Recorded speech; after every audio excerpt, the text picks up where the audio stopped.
Here, business slows down quite a bit. So, my name is Joseph Nicholas Bish. I was born in 1870 in Wisconsin, and I died here at St. Mary of the Woods in 1939. You stop and think about that time frame in history, from 1870 to 1939. 1870 just shortly after the end of the Civil War. 1939 is the beginning of World War II. So you got a lot of history packed into those years. For instance, General George Custer, Battle of Little Bighorn, I was 7 years old already. Gunfight at the OK Corral, I was 11. Sinking of the Titanic, 42. So that was an interesting period of time. Literally went from horse and buggies to automobiles and aircraft. Even TV was in its infancy in 1939. So tremendous change. How in the world does a boy from Wisconsin end up in St. Mary of the Woods? Well, I had two sisters that were nuns at the Sisters of Providence. One was Sister St. Bernardine, the other was Sister Mary Anthony. And they encouraged me to apply for a job superintendent that opened up. And this was in 1893 when I was 23 years old. So I applied for the job, and the good sisters hired me. I packed my bags, left Wisconsin, headed for the village. Now, you stop and think about it, 23-year-old walking in, huge responsibility I walked into, because not just all the buildings involved in the convent and the college, but all the operations associated with it. Because you had farming, you had dairy herd, you had chicken farm, we harvested our own potato crops, orchard, cannery, bakery, laundry. It was like a small city, practically self-sufficient. We had our own power plant, and not only that, but the coal mine that supplied the coal to the power plant. So it's a great opportunity for a young man like me to walk in on something like that. It's amazing. And believe me, I appreciated it. But I've been there about 3 years, got a little financial stability, and I went back to Wisconsin just long enough to find my sweetheart, Mary Tennis, and I brought her back to St. Mary's. We married, and we had 5 children. We had Leo, Bernard, Anthony, Gertrude, and Madeline. Now, little Anthony, right here in 1901, he became seriously ill. It was before his first birthday, and he passed away.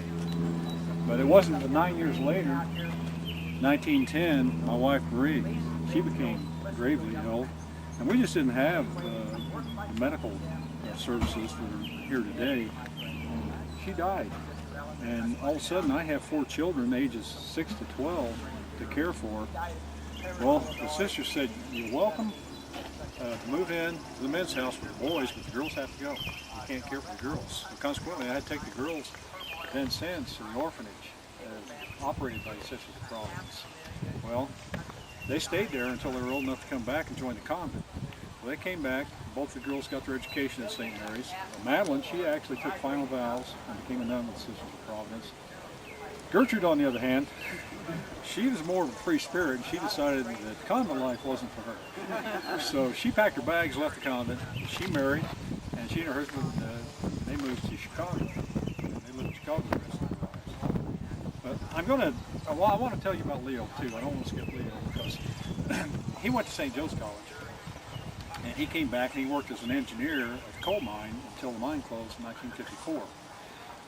They came to work one day, the mine was flooded, and it just economically it wasn't feasible to reopen the mine. So he went to the electrical department. He was an electrician the rest of his career until about 1963 when he retired.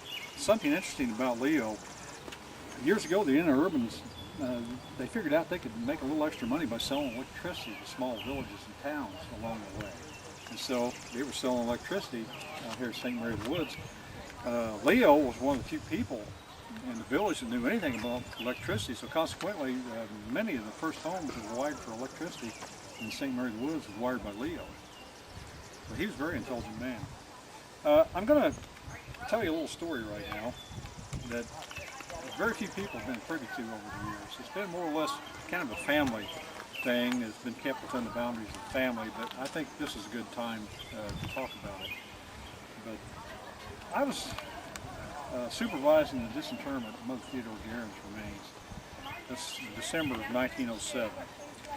And we were going to move Mother Theodore and her companion sisters that came with her from France. We're going to move their remains to the crypt in the Church of the Immaculate Conception that had just recently opened. we had some groundwater issues, and consequently, Mother Theodore's coffin was in water when we lifted it from the grave.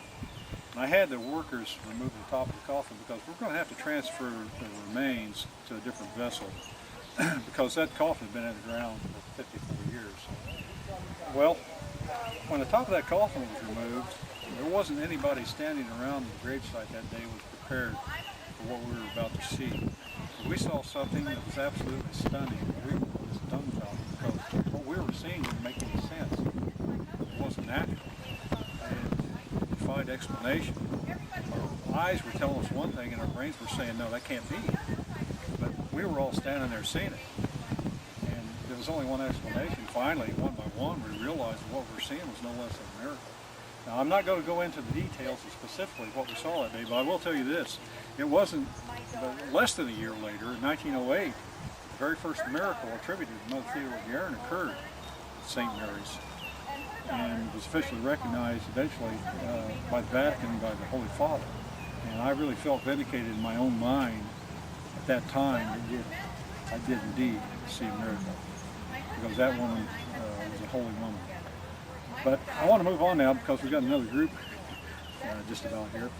I'm getting a little windy, I know. Upon my death in 1939, my son Bernard, he took over for me. And he held that position until 1958. In 1958, his son Joseph took over the position of superintendent. Now we have 3 generations of bishops as superintendents at St. Mary's. In 1984, his son Stephen, Joseph's son Stephen, he came to assist his father for the last 4 years.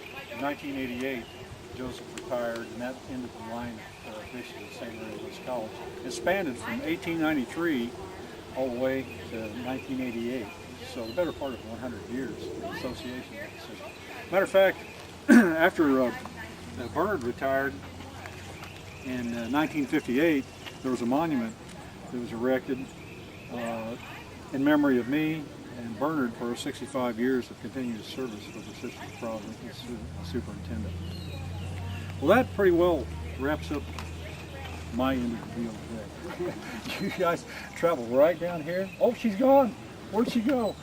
There's supposed to be someone down there. Just go right around the corner down there.